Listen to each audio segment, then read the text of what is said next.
Hello good morning friends, welcome back to my channel My Creations में मैं लता आप लोगों का ढेर सारा स्वागत करती हूँ। फ्रेंड्स, वीडियो शाम को स्टार्ट की मैंने, बस जो कल सूट कटिंग किया था ना उसको भी स्टिच कर रही थी। दोपहर में घर का काम ज़्यादा था और वही है कि बच्चों की छुट्टी ऑलमोस्ट स्टार्ट ही हो गई है। बड़ा बेटा जाता है बट मतलब उसका टाइम वही होता है कि 12 1 बजे वो आ जाता है, जब तक घर का ही काम निपटता है। हस्बैंड ने भी 3 4 दिन की छुट्टी ले रखी है, तो ज़्यादातर अभी मेरा जो काम है ना दोपहर में, मुझे लगता है कि हेमिंग वगैरह का ही हो पाएगा, तो मैं उस अकॉर्डिंग ही अपने काम को करूँगी और शाम को ही स्टिचिंग का काम या कटिंग का काम जो भी है जितना भी होगा, मतलब वो शाम को ही मैं 5 6 बजे बैठती हूँ और तब तक रहता है। उससे पहले मैं अपना डिनर वगैरह है जो सबकी तैयारी वगैरह कर लेती हूँ, जो घर के काम मैं बैठ के कर सकती हूँ ना वो कंप्लीट करती हूँ मैं। बस इस तरीके से हमें मैनेज ही करना पड़ता है। चलिए वीडियो में आगे बढ़ते हैं और वीडियो में आज हम बात करेंगे ना, सिलाई का डर खत्म कैसे करें हम, है ना। हमें सिलाई करनी भी है, काम भी करना है, लेकिन जब भी हम कोई काम करते हैं ना तो दूसरे लोगों से हमें डील करनी पड़ती है, यानी अपने कस्टमर से डील करनी पड़ती है।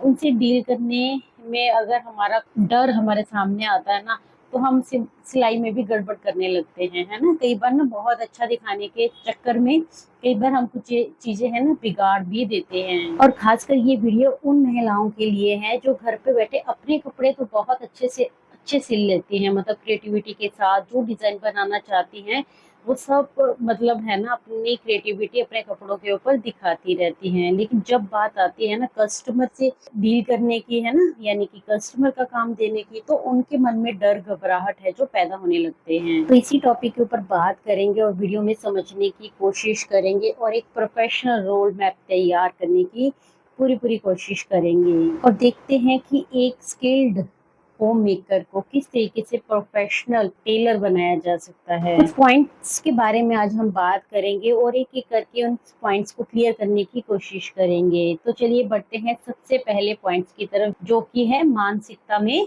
बदलाव। माइंडसेट की बात मैं हमेशा अपनी वीडियो में कहती हूँ। देखिए, काम चाहे सिलाई का हो, घर का हो या फिर कोई अन्य कार्य भी हो सकता है, लेकिन जब तक हमारा माइंड सेट ही नहीं होगा ना तो हम उस कार्य को कंप्लीट नहीं कर पाएंगे। इसलिए अपनी मानसिकता में बदलाव कीजिए, अपना माइंड सेट बना के रखिए जो भी आप काम करने जा रहे हैं। बात कर रहे हैं हम माइंड सेट की, तो सबसे पहला जो एक पॉइंट हमारे दिमाग में आता है वो है कि अगर हम अपने स्किल में परफेक्ट हैं, है ना, यानी परफेक्ट हैं, उसके बावजूद भी बाहर का काम लेने में आखिर डर लगता ही क्यों है। आप अगर अपने कपड़े खुद के बहुत अच्छे से सिल लेते हैं, बहुत अच्छी फिनिशिंग के साथ कंप्लीट कर लेते हैं, तो आखिर बाहर के कपड़े लेने में वो डर क्यों आता है, वो घबराहट कहाँ से आती है। अब मेरी बात को ना बहुत ही ध्यान से समझने की कोशिश करिएगा। देखिए, जब आप प्रोफेशनली किसी काम को करती हैं, यानी मान लीजिए आपने कोई कोर्स किया हुआ है, डिप्लोमा लिया हुआ है, जैसे कि हम बात करते हैं फैशन डिजाइनिंग का, ये भी एक डाउट होता है ना बहुत सारी महिलाओं के दिमाग में कि क्या हमने फैशन डिजाइनिंग की होगी तभी हम अपना बुटीक चला सकते हैं, है ना। तो कुछ इस तरीके के प्रश्न हमारे दिमाग में आते हैं जब हम काम स्टार्ट करते हैं। देखिए, जब हमने कोई कोर्स किया होता है, यानी फैशन डिजाइनिंग की होती है, डिप्लोमा किया होता है 1 ईयर 2 ईयर, इस तरीके से, तो हमारे अंदर एक कॉन्फिडेंस आ ही जाता है। हम कोई भी काम जब स्टार्ट करते हैं हमें ऐसा लगता है कि हमारे पास सर्टिफिकेट है, तो अब हम इस काम को बहुत अच्छे से कर सकते हैं। आप सब जानते हैं जब हमें कोई जॉब भी चाहिए होती है तो हम अपने डॉक्यूमेंट्स हैं जो वो सबमिट करवाते हैं, तभी हमें जॉब मिलती है। सेम उसी तरीके से जब हम कोई इस तरीके का काम प्रोफेशनली स्टार्ट करना चाहते हैं, बुटीक खोलना चाहते हैं, तो हमारे दिमाग में ये सेल्फ डाउट तो आता ही है कि हमारे पास कोई सर्टिफिकेट नहीं है, हमने कोई कोर्स नहीं किया हुआ है, फिर हम किस तरीके से अपने कस्टमर को हैंडल करें, किस तरीके से हम बुटीक स्टार्ट कर सकते हैं। और सबसे इंटरेस्टिंग बात पता है क्या है, ये जो डर है ना, ये एक्चुअल में आपके फेवर के अंदर ही काम करता है। आप खुद सोचिए, जब खुद की कपड़े कटिंग करने की बारी आती है ना तो फ्री हैंड कटिंग आप कर लेते हैं, कोई डर नहीं, कोई घबराहट नहीं होती है, फटाफट अपना फैब्रिक उठाते हैं और सूट कट कर देते हैं। जब बारी क्लाइंट के काम की आती है ना, तब हम एक एक चीज का ध्यान रखते हैं, मतलब एक एक इंच का ध्यान रखते हैं। जितना मेजरमेंट होता है उसको पूरा इंची टेप के साथ नाप नाप कर हम उसको फिनिश करने की कोशिश करते हैं। टेक्निकली देखा जाए ना तो ये डर ही होता है जो आपसे परफेक्ट काम करवाता है, फिनिशिंग के साथ काम करवाता है। अब बात कर लेते हैं कोर्स की, डिप्लोमा की। ज़रूरी नहीं है कि आप बुटीक तभी ओपन कर सकते हैं या सिलाई का बिज़नेस तभी स्टार्ट कर सकते हैं जब आपके पास कोई कोर्स होगा, कोई डिप्लोमा होगा। घर पर सीखी गई स्किल बिज़नेस शुरू करने के लिए काफ़ी होती है। अगर घर पे बैठे-बैठे प्रैक्टिस के साथ वो स्किल को इम्प्रूव किया जा रहा है, काम बेहतर तरीके से किया जा रहा है, फिनिशिंग के साथ किया जा रहा है, तो एक बात समझ लीजिए कि वो स्किल आपकी एकदम परफेक्ट है अपने बिज़नेस को रन करने के लिए।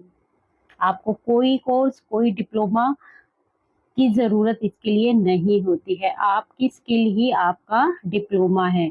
आपको अपना काम बेहतरीन करना है, क्योंकि लास्ट में क्लाइंट को चाहिए क्या है? कस्टमर को आपसे एक ही नीड होती है कि जो उसने आपको काम दिया है, वो आप परफेक्ट तरीके से करें। और कोई भी काम है बिना प्रैक्टिस के फिनिशिंग के साथ नहीं किया जा सकता। इसीलिए मैं बार-बार कहती हूँ कि अपने काम में फिनिशिंग लेकर आइए, प्रैक्टिस कीजिए। जितनी प्रैक्टिस की जाएगी उतना ही आपके काम में निखार आएगा। अब बढ़ते हैं वीडियो में आगे और बात कर लेते हैं हमारे सेकंड पॉइंट की, जो है बिगिनर एक्शन प्लान।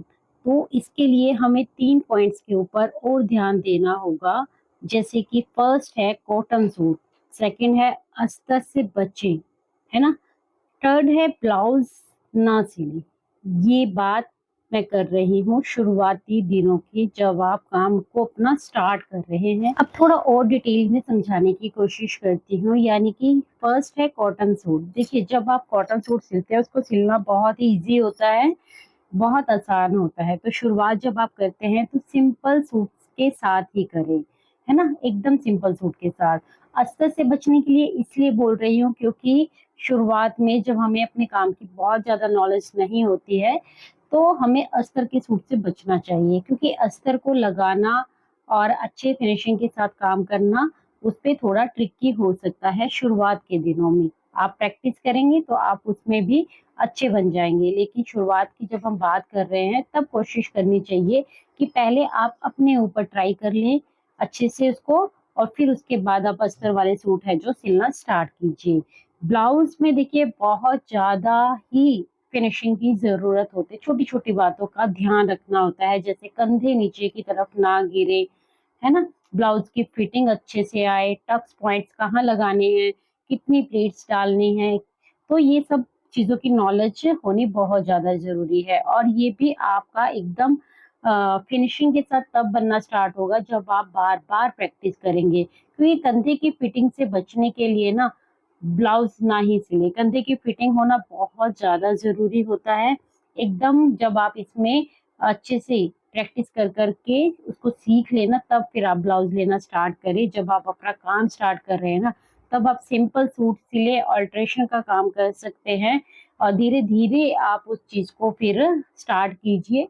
प्रैक्टिस अपने कपड़ों के ऊपर आप कर सकते हैं। अब आपको मैं एग्ज़ाम्पल के थ्रू समझाने की कोशिश करती हूँ। जैसे कि आप देखिए, सिंपल सूट मैं क्यों बोल रही हूँ और कॉटन के सूट ही इसलिए बोल रही हूँ, क्योंकि कॉटन के सूट बनाना ज़्यादा ईज़ी है, वो बैलेंस्ड होते हैं।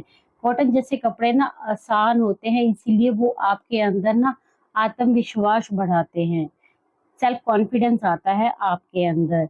और इसके उलट अगर हम बात करें फिसलने वाले कपड़ों की, जैसे कि जिमी चू या फिर ऑर्गेन्जा फैब्रिक, जॉर्जेट, ये जो फैब्रिक होते हैं ना, इनको सिलना थोड़ा-सा मुश्किल होता है बिगिनर्स के लिए, है ना?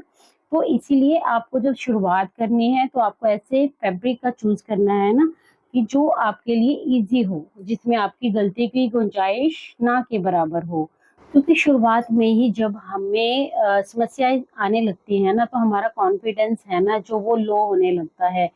इसीलिए शुरुआत में मैं आप लोगों को बोल रही हूँ कि ऐसे ट्रिकी फैब्रिक्स, स्लिपी फैब्रिक्स और ब्लाउज़ेज़ वग़ैरह, क्योंकि ब्लाउज़ेज़ में कंधे गिरने की समस्या ही सबसे ज़्यादा देखी जाती है। वही शिकायत है जो कस्टमर्स की ज़्यादातर रहती है। तो इसके ऊपर जब आप प्रैक्टिस करके चीज़ें करेंगे ना, तो आपका कॉन्फिडेंस कभी नहीं गिरेगा, आपको डर नहीं लगेगा।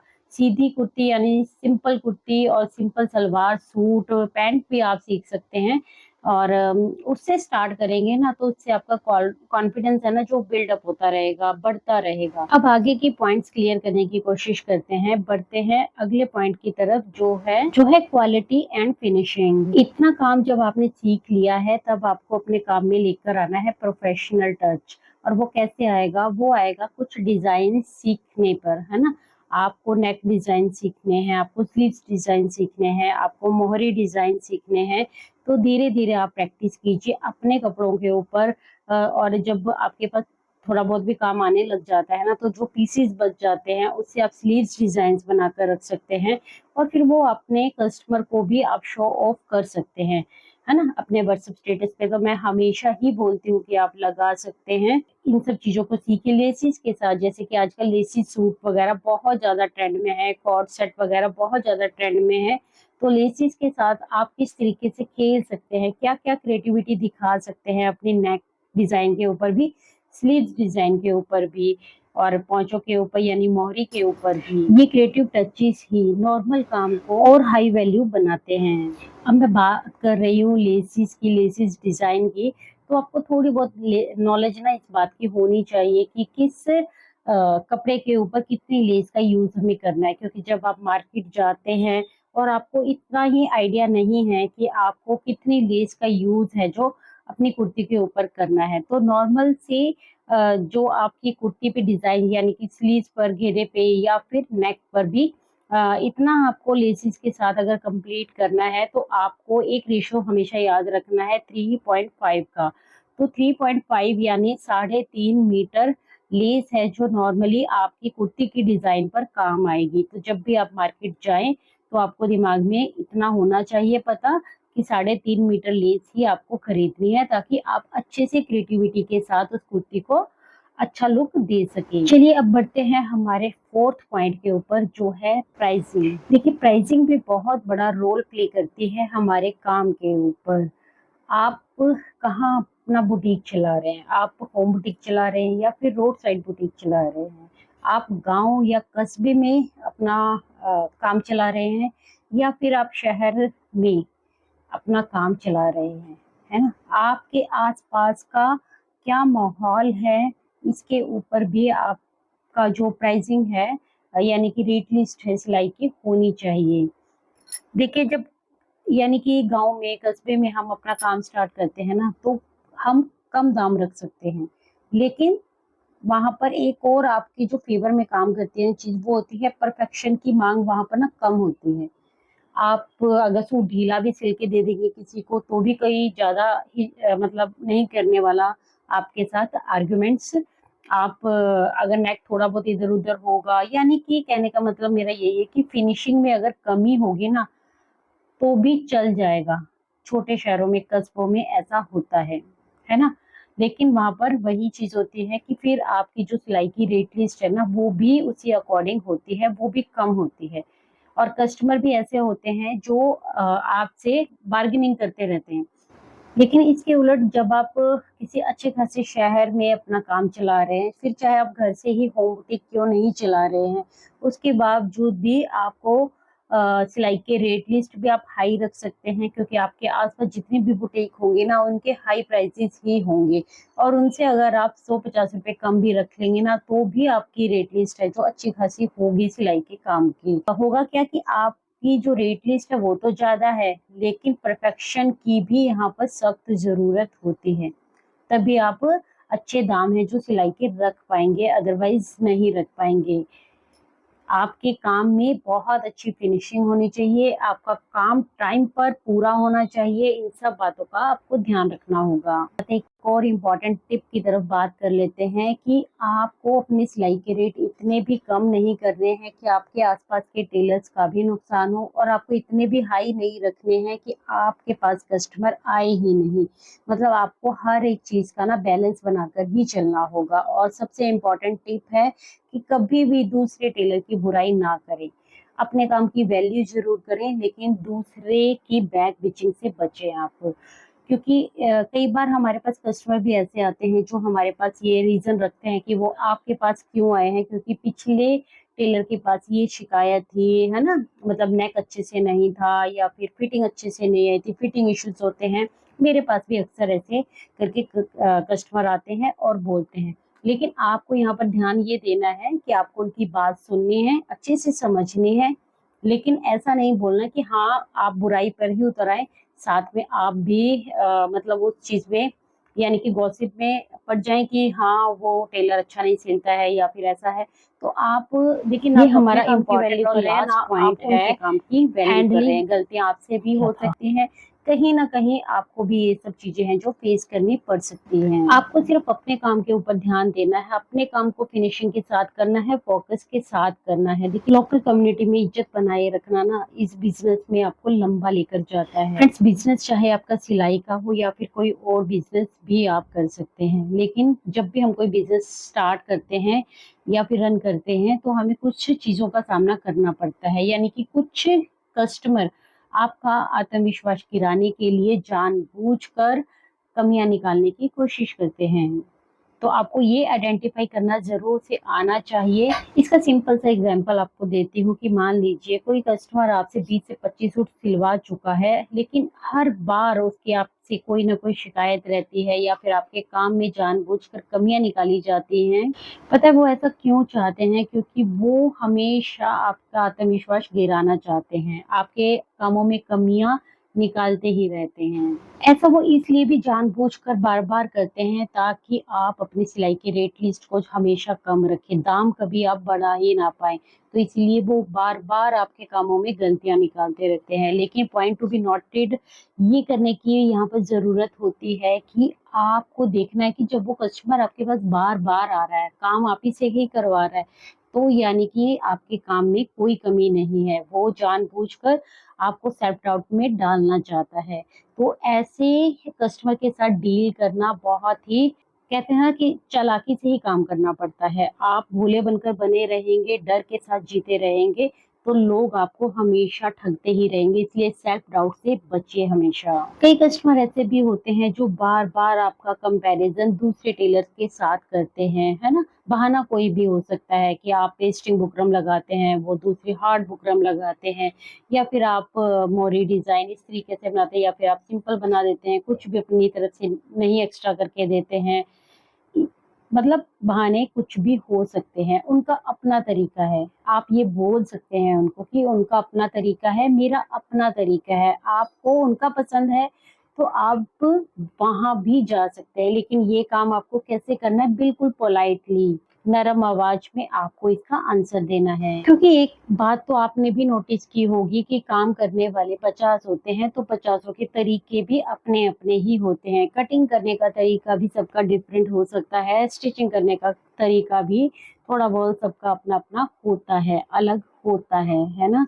तो यहाँ पर कंपैरिजन कभी भी किसी से नहीं बनता है, ना ही आप अपना कंपैरिजन किसी और से कीजिए, ना ही दूसरे को करने दीजिए। पोलाइटली आप उनकी बातों का आंसर दे सकते हैं ग्रेसफुल तरीके से। अपने आप पर और अपने काम पर पूरा भरोसा ही एक सक्सेसफुल बिजनेसमैन की निशानी है। तो इसीलिए अपने काम पर ही ध्यान दीजिए, उसी पर फोकस कीजिए, अपने काम को फिनिशिंग के साथ कीजिए ताकि कोई कस्टमर चाहे भी तो आपके अंदर नुक्स ना निकाल पाए। सो फ्रेंड्स, इस वीडियो को मैं यहीं पर विराम देती हूँ और मिलती हूँ आपसे कल एक न्यू वीडियो के साथ। आज की वीडियो आप लोगों को अच्छी लगी हो, यूजफुल लगी हो, तो आपको क्या करना है? आपको करना है चैनल को सब्सक्राइब, वीडियो को लाइक और कमेंट करके भी मुझे बता सकते हैं कि आज की वीडियो आप लोगों को कैसी लगी। वीडियो को हाइप देना बिल्कुल मत भूलिएगा। मिलते हैं कल की वीडियो में। Take care, bye bye, thanks for watching guys.